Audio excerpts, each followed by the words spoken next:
Salam Dirgantara.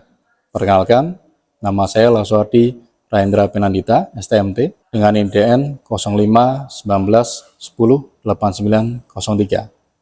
Saya merupakan dosen program studi Teknik Dirgantara, Fakultas Teknologi Kedirgantaraan, Institut Teknologi Dirgantara Adi Sucipto, Yogyakarta. Pada kesempatan kali ini, saya ingin menyampaikan pernyataan dari dosen dalam unjuk kerja Tridharma Perguruan Tinggi bidang pengajaran sebagai salah satu syarat sertifikasi dosen tahun 2025. Pada kali ini, saya akan menyampaikan tentang mata kuliah yang saya ampu, yakni Teknik Perawatan Propulsi Pesawat Terbang dengan bobot 2 SKS. Pada mata kuliah ini merupakan mata kuliah wajib konsentrasi yang merupakan konsentrasi perawatan yang dapat diambil oleh mahasiswa pada semester 7.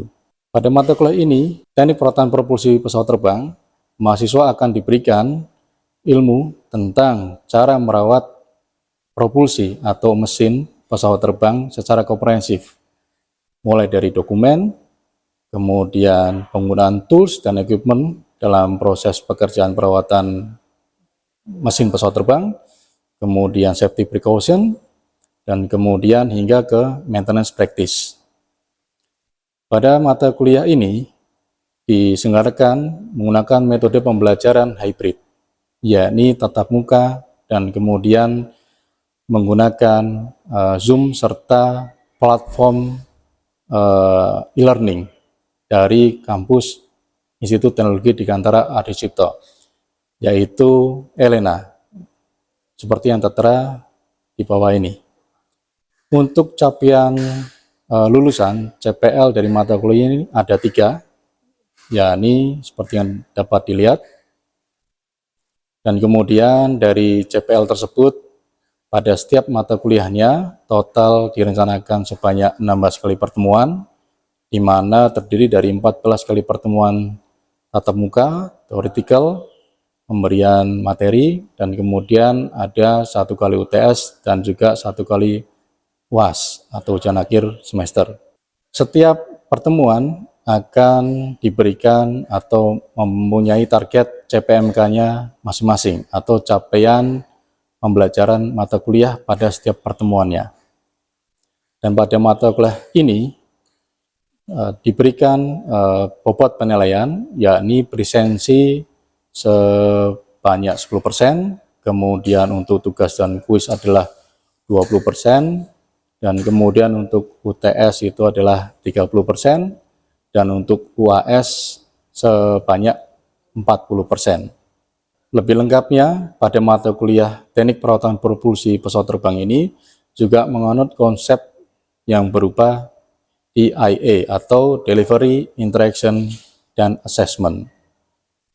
Delivery merupakan saat di mana dosen memberikan materi secara langsung kepada mahasiswa, dan kemudian dalam pemberian proses perkuliahan akan dilanjutkan dengan proses interaksi tentunya atau interaction dengan mahasiswa yang nantinya dapat berupa diskusi, kemudian juga bisa berupa pemberian masukan selama perkuliahan berlangsung, dan nantinya diakhiri oleh proses assessment atau penilaian ketika materi kuliah sudah diberikan. Sedangkan untuk sistem pembelajaran di mata kuliah kali ini, kita menggunakan sistem pembelajaran PBL, yaitu Problem Based Learning, yang artinya pembelajaran yang diberikan bersumber daripada permasalahan yang memang real terjadi di kasus perawatan pesawat terbang, khususnya pada bagian mesin atau power plant pesawat terbang. Dan berikut adalah sumber referensi, buku, maupun modul yang saya gunakan selama proses pembelajaran, seperti yang tertera atau yang tampak di depan.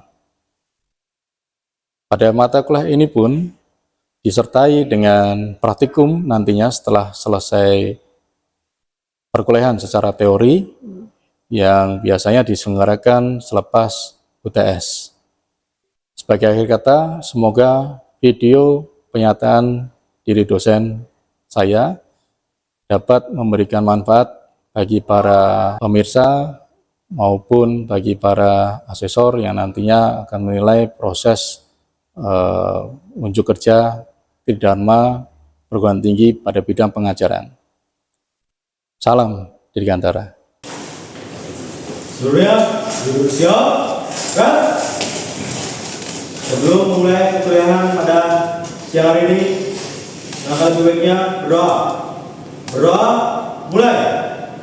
Oke, selamat siang semuanya. Hari ini kita akan lanjutkan lagi untuk kuliah di mata kuliah Teknik Perawatan Propulsi, yang dimana adalah mata kuliah untuk konsentrasi perawatan pesawat terbang. Nah, sebelum masuk ke tipe-tipe atau beberapa jenis mesin jet engine, kita akan tahu dulu bagaimana sih prinsip kerja dari mesin jet engine itu sebenarnya, atau gas turbin. Nah, seperti yang kita tahu di ilmu fisika dasar, ya, kita mengenal yang namanya hukum Newton. Ya, hukum Newton ada berapa? Betul sekali, jangan ikut tangan saya ya.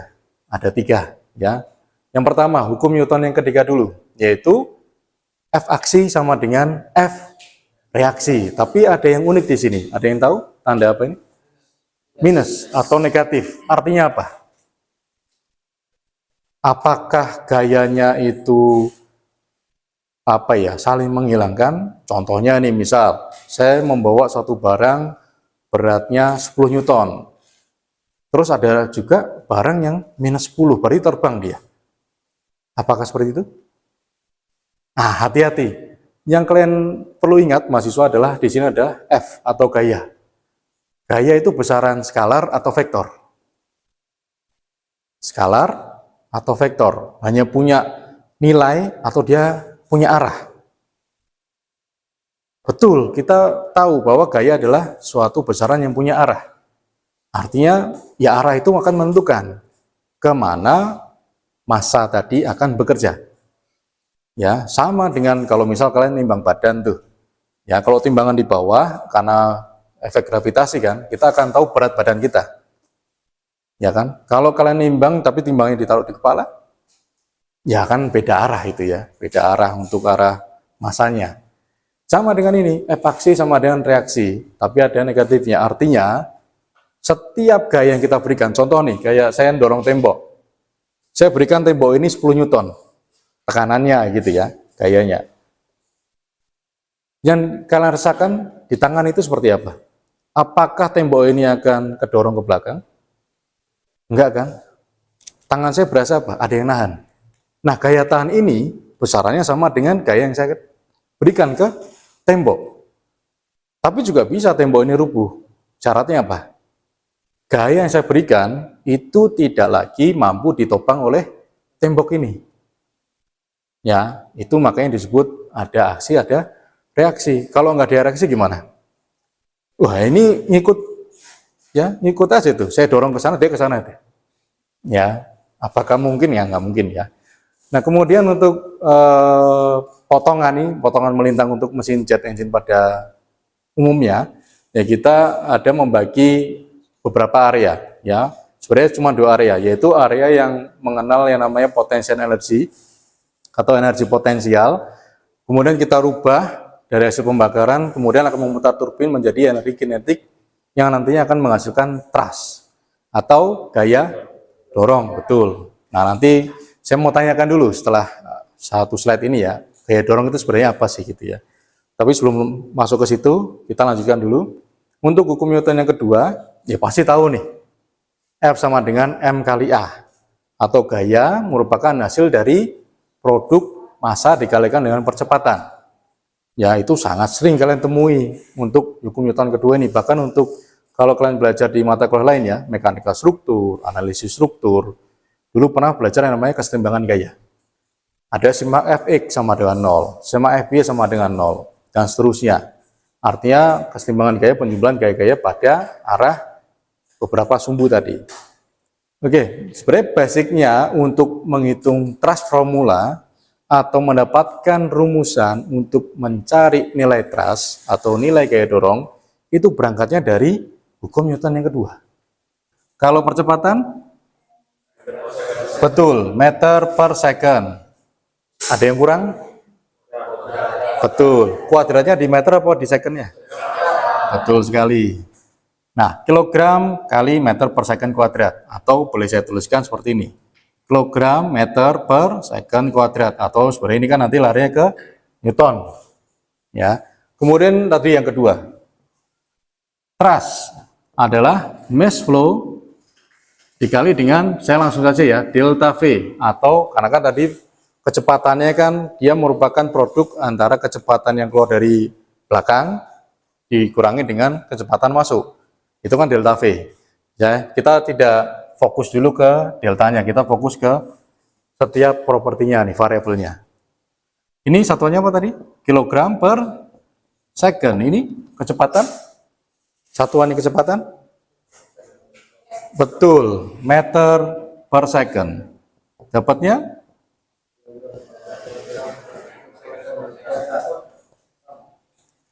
terbukti sama, ya. Jadi memang terbukti bahwa ya rumus thrust ini atau thrust formula itu berangkatnya dari si hukum Newton yang kedua. Walaupun di sini tidak terlihat bahwa ada percepatan, ternyata ada. Ya, ada kaitannya dengan kesamaan hasil dari dimensinya. Jadi sebenarnya thrust sendiri itu adalah gaya, bukan daya. Nah, ini di bahasa Indonesia agak tipis-tipis ya. Gaya dengan daya. Jadi ini F itu adalah gaya. Ada juga selain ini adalah daya. Nah, ini beda lagi nih. Walaupun cuman beda satu huruf kan, G dengan D. Ya, tapi lebih tepat yang mana? Jawabannya yang gaya. Betul.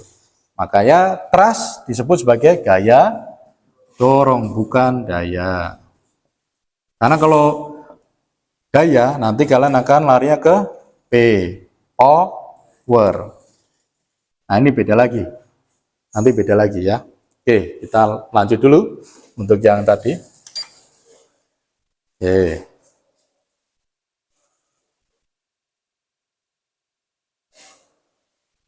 Nah, sekarang masuk ke working cycle. Jadi saya ambilkan working cycle itu apa, Pak? Siklus kerja, tahapan kerja yang terjadi di dalam mesin pesawat, khususnya mesin jet. Nah, sebenarnya mesin pesawat terbang yang jet tadi itu siklus kerjanya mirip dengan siklus kerja mesin piston. Tahu mesin piston? Ada yang punya motor? Nah, motor kan kebanyakan mesinnya piston nih. Ya, kecuali motor apa itu ya? Yang ada mesin jet ya. Nah, kalau beberapa masuk pasti punya mesin piston. Atau kita nyebut nama lainnya mesin piston apa, Pak? Reciprocating. Apa itu reciprocating? Reciprocating dari dasar katanya adalah reciprocal. Reciprocal itu apa? Reciprocal. Gerakan bolak-balik. Nah, jadi kan piston itu kan gerakan bolak-balik itu. Dari titik mati atas ke titik mati bawah, seterusnya. Nanti berbedanya ada di cycle-nya. Ada yang 2 tak, ada yang 4 tak. Itu ya. Itu nanti, nah ini contohnya. Ini adalah yang siklusnya adalah 4 tak atau 4 siklus. Yang pertama adalah induction. Apa itu induction? Menghisap. Jadi udara dimasukin dulu tuh. Ya, udara dihisap dulu. Ya, sebenarnya kalau realnya di lapangan atau di engine itu tidak hanya udara saja, tapi udara dicampur dengan bahan bakar. Jadi sebenarnya udara ini diambil dari si karburator tadi. Dimasukin tuh, sedot dulu. Jadi gerakan pistonnya nanti dia ke bawah, nyedot. Habis itu tindakan yang kedua, dikompresi. Tekanannya dinaikkan. Ya, tekanannya naik nih. Set, gitu ya. Nah, ketika sudah sampai titik mati atas, kemudian kita berikan nyala api. Pakai yang namanya komponennya apa? Oke, busi atau igniter atau exciter sama aja. Ya, nanti akan diberikan nyala api, dia akan terbakar. Tas gitu ya. Hasil bakar tadi kan berupa ledakan. Nah, dia akan mendorong tuh kepala pistonnya ke bawah. Itu namanya langkah tenaga. Makanya namanya adalah power. Ya, power cycle dia. Belum. Baik dulu. Saya lanjutkan ya. Kemudian tadi setelah terbakar, berikutnya apa? Gas buang hasil bakarnya kita buang atau langkah exhaust. nanti keluar ke knalpot, kan gitu ya. Nah, sebenarnya langkah 4 ini itu terjadi juga di mesin jet atau mesin gas turbin pesawat terbang. Nih, terjadinya di sini. Langkah pertama, induction. Jadi udara masuk dulu ke satu bagian namanya adalah intake. Ya, atau ada juga yang menyebut sebagai inlet, sama aja. Ya, atau saluran masuk lah bahasa Indonesianya begitu ya. Udaranya akan masuk. Kemudian masuk ke tahapan berikutnya. Ini ada 2 komponen yang sebenarnya sama namanya, ya. Apa Pak namanya? Kompresor.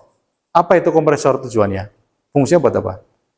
Mengkompresi atau meningkatkan nilai tekanan udara, dimampatkan, betul. Jadi udaranya dinaikkan tekanan udaranya, habis itu dilarikan ke combustion chamber atau ruang bakar yang nantinya dicampur dengan bahan bakar, ya, dicampur bahan bakar, dibakar di sini. Ya, karena tekanannya tinggi, temperaturnya tinggi. Ada yang tahu temperaturnya berapa? Suhunya paling rendah 1200 derajat Celcius. Ya, rata-rata sekitar itulah. Ya, walaupun nanti di belakang ini kan warna menunjukkan temperatur sebenarnya. Ya, dari depan itu udaranya ambient. Saya bilang ambient bukan dingin ya. Ambient itu adalah udara sekitar. Ya, udara sesuai temperatur sekitar, kemudian masuk dikompresi. Ingat, kompresi itu tidak meningkatkan nilai temperatur, tapi hanya meningkatkan nilai tekanan udara. Ya, ada yang pernah lihat, ada yang pernah nyoba kompresor buat mompa di pinggir jalan tuh? Megang, panas nggak? Panas? Panas? Nggak panas. Nggak panas. Walaupun tekanannya tinggi kan? Ya nggak panas, karena memang kenaikannya nggak terlalu tinggi temperaturnya. Kemudian dicampur bahan bakar, dibakar 1200 derajat Celcius. Kemudian hasil gas buangnya, nah ini yang disebut turbin. Gunanya apa sih turbin, Pak? Pasti masih ingat. Fungsi turbin, jadi di sini ada shaft. Shaft itu adalah poros atau as yang menghubungkan ke bagian di depannya. Sebenarnya shaft ini adalah fungsinya buat memutar. Memutar apa sih? Jadi ini nanti turbin dihubungkan dengan kompresor. Jadi kalau nanti turbinnya kena hembusan udara dari combustion chamber, kan muter nih. Dia akan memutar si kompresor. Kompresor muter tuh. Udaranya naik ke tekanannya, masuk ke sini, dibakar lagi. Nah, itu kerjanya simultan tuh. Ya. Jadi pergerakan ini itu hasil dari perputaran si turbin.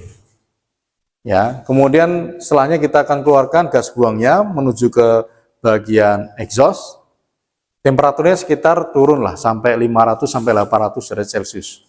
Jadi turun sekitar berapa persen tuh? 30, 40, nggak sampai 40 ya, 20 sampai 30% turun. Nah, kemudian thrust itu terjadi di mana, Pak? Mana yang disebut thrust? Thrust terjadinya ada di sini. Area belakang ini, gaya dorongnya di sini. Bukan di sini, tapi di sini. Kenapa? Karena thrust itu sebenarnya adalah hasil dari ekspansi gas. Apa itu ekspansi gas? Ekspansi itu apa ekspansi? Membesar. Nah, nanti saya akan jelaskan bagaimana kok bisa membesar. Jadi tekanannya tinggi, kemudian dorongannya kencang gitu ya. Sebelum masuk ke situ kita belajar dulu, ada satu grafik ini ya. Namanya adalah siklus Brayton. Atau kalau nanti di beberapa sumber ya menyebutnya ada juga siklus Otto.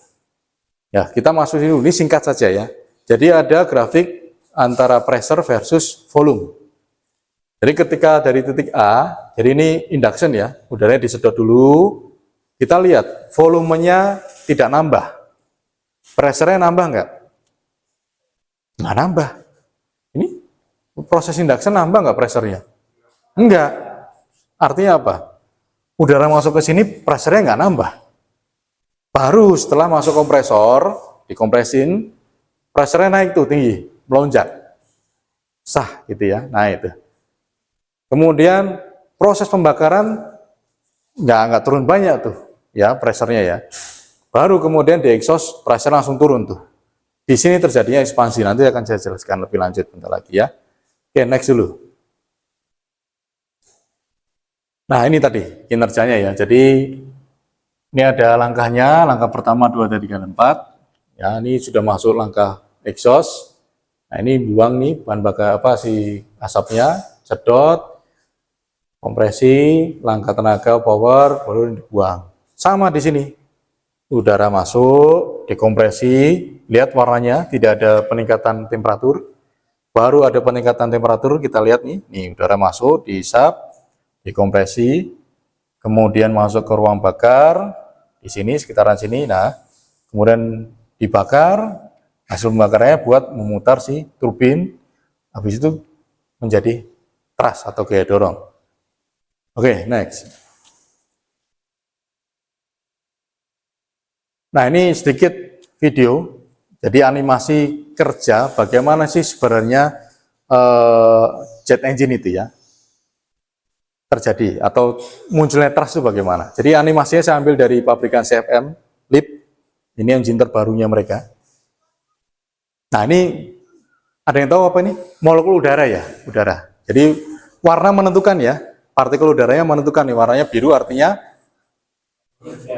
ya temperaturnya nggak tinggi. Lihat ya, dicermati. Ini cara kerja untuk mesin gas turbin ya, kita lihat. Nah, itu ya. Terlalu cepat. Oke. Kita akan ulang.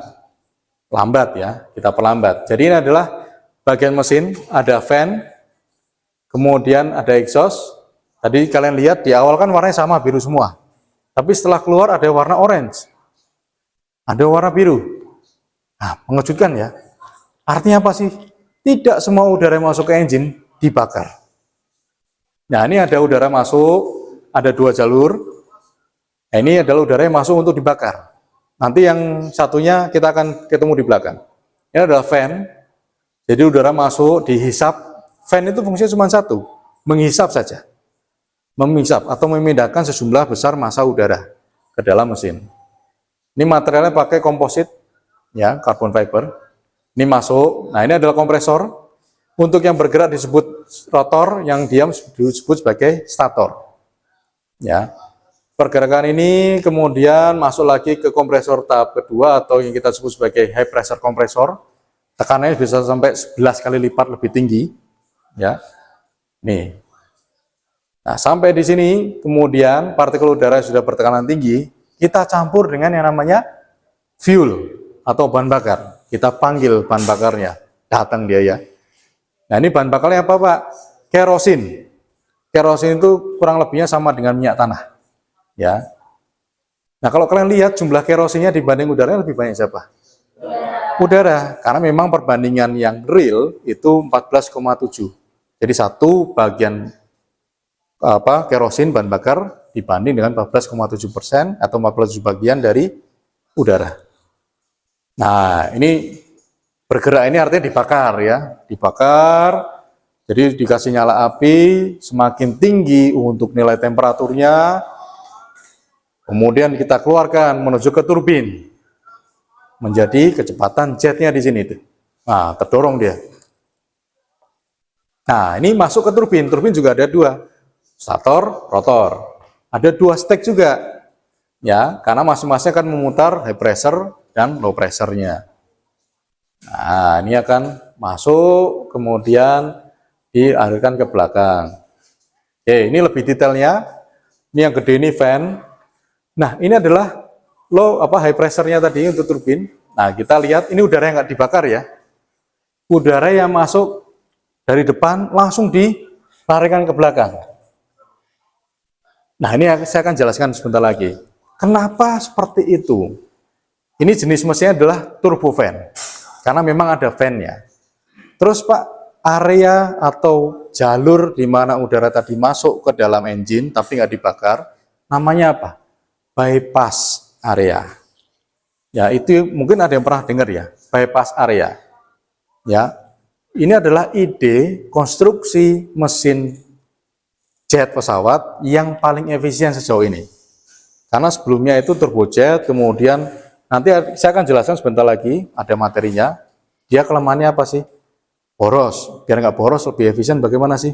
Turbofan ini. Caranya apa sih? Tambahin aja itu untuk udara yang temperatur lebih rendah, oksigennya lebih kaya. Kan begitu. Nanti dicampur di belakang. Nah, saya akan masuk ke keilmuan aerodinamisnya dikit. Ya. Ya, jadi itu kaitannya dengan frekuensi nantinya, Gar. Ya, jadi bunyi tidak bisa berdiri sendiri hanya melihat levelnya saja, kenceng rendahnya atau kencang atau tidaknya suara, tidaknya itu saja. Tapi yang penting adalah frekuensi juga.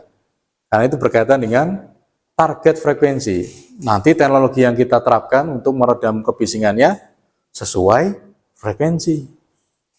Ya, jadi teknologi peredam bunyi di mana-mana itu sifatnya adalah spesifik. Ya, maksud gimana, Pak? Teknologi yang dipakai di satu motor tidak bisa dipakai di motor lain atau mobil lain karena beda. Nah, itu ya. Itu enggak? Ada lagi? Cukup ya? Oke, saya pikir begitu untuk kuliah kita pada tadi awal siang sampai sore hari ini ya. Kita sudah pertemuan yang ke-11, nanti saya ulangi lagi untuk kuliah ke depan, ada tugas. Tugasnya secara lengkapnya akan saya taruh di Elena, masuk bisa download nantinya, ya, mengakses lewat Elena. Kemudian juga perintah pengerjaan ada di Elena. Kemudian tolong satu diperhatikan batas waktu pengumpulan untuk tugas itu juga ada di Elena semuanya. Ya, mungkin kalau ada yang mau ditanyakan nanti untuk lebih lanjut di tugas penugasan bisa nanti melalui grup WA yang kita sudah punya atau bisa langsung japri secara pribadi ke WA saya. Ya, silakan tidak usah sungkan. Mungkin begitu dari saya, ya kurang lebihnya saya sampaikan terima kasih dan mohon maaf kalau ada yang masih kurang jelas, nanti berikutnya kita akan perjelas lagi di kuliah ke depan. Oke, begitu saja saya tutup untuk kuliahnya. Selamat sore, silakan dipimpin lagi untuk ketua kelas. Nah, berikut adalah kelanjutan dari penugasan mahasiswa di mata kuliah Teknik Perawatan Propulsi Pesawat Terbang menggunakan platform e-learning ITDA. Kita masuk dulu ke situsnya, yaitu elena2.itda.ac.id. Nah, setelahnya akan muncul tampilan dari e-learning ITDA. Seperti ini tampilannya. Kemudian kita login dulu. Kita masukkan untuk akun dan passwordnya.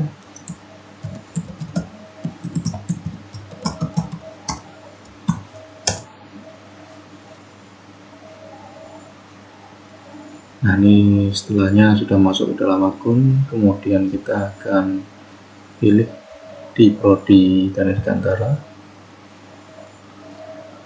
Kemudian kita scroll ke bawah. Di sini kita masukkan nama mata kuliahnya, yaitu Teknik Perawatan Propulsi Pesawat Terbang. Kemudian kita lihat ada praktikumnya, tapi kita akan cari yang theoretical. Nah, di sini adalah mata kuliahnya. Sudah tampak bahwa saya ada penugasan tugas besar. Nah, kita akan lihat tugas besarnya. Untuk bisa kita cek siapa saja yang sudah mengumpulkan tugas-tugas sesuai dengan perkuliahan. Di sini tertera untuk nama mahasiswa dan NIM, kemudian email, kemudian keterangan apakah tugas tersebut sudah diupload oleh mahasiswa, termasuk apabila ada keterlambatan dari mahasiswa yang terlambat untuk mengumpulkan tugas. Kita akan ambil contoh untuk satu mahasiswa yang sudah mengumpulkan tugas. Di sini kita bisa lihat ada beberapa yang memang terlambat. Nah, kita akan cek satu, yaitu di bagian grade. Apakah sudah masuk untuk tugasnya, kita akan cek. Ya, di sini sudah masuk untuk teknik perawatan propulsi pesawat terbang yang sinkronis. Kemudian tinggal kita lakukan penilaian nantinya. Ya, begitu untuk penugasan yang menggunakan Elena. Saya cukupkan, terima kasih.